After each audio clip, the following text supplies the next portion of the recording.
Hi, and welcome to another episode of Emerald Isle Vacation Home Specialist.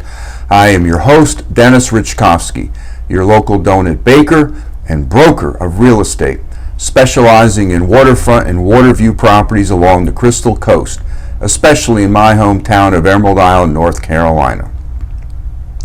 Although the content of this channel revolves around real estate here at the beach, it is hard to discuss real estate or anything else for that matter without discussing the elephant in the room, the current COVID-19 pandemic.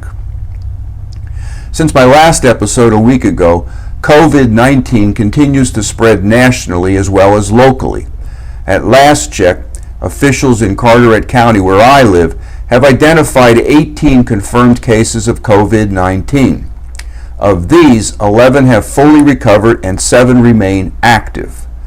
While these numbers are dwarfed by numbers coming out of major urban areas like New York City, authorities at the state levels continue to hammer home the message that continued restrictions and prohibitions are necessary to protect public health and safety and reduce incidents of COVID-19 infections. And local officials are responding in kind.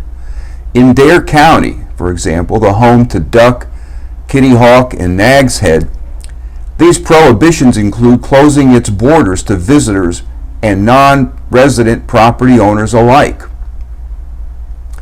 While Carteret County remains open, local officials continue to remind residents to take necessary precautions by washing their hands frequently, employing social distancing measures, and eliminating unnecessary travel in and out of the county to reduce chances of becoming ill.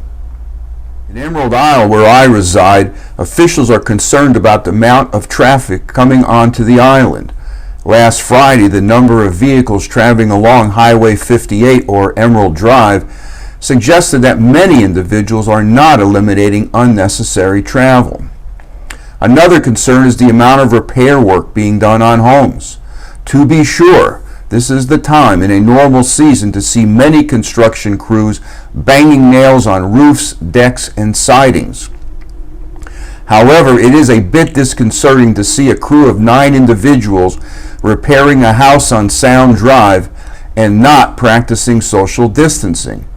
You gotta wonder where these individuals live, who they were in contact with, and who they may contact. A third worry is the number of landscaping crews up and down the town. Again, while this is the optimal time to make repairs to lawns, should a green lawn be a priority in these times of pandemic? I don't think so. From everyone's careful reading of both scientific and economic news about the coronavirus, it could be early June before Americans are told they can confidently return to their normal daily lives. In the meanwhile, we need to redouble our efforts to practice social distancing and hand washing here in Emerald Isle and wherever you call home. And with travel restrictions, social distancing, and self-isolation policies being put in place, it is no surprise that we are experiencing a real estate transaction slowdown here along the Crystal Coast. But the business of real estate has not ground to a halt for 2 real reasons. The first has to do with the stay-at-home order Governor Cooper of North Carolina issued a week ago. In that order, Governor Cooper designated real estate as an essential business. That means that unless a local, i.e. county or city order imposes restrictions or prohibitions to a greater degree than the governor's order, many aspects of real estate business can continue. Second reason is that the digital age enables creative agents to reach out to buyers and sellers while simultaneously recognizing the seriousness of the COVID-19 pandemic. Using myself as an example, I have recognized that health and safety restrictions will impact how you and I conduct real estate activities, and I have created 3 workarounds.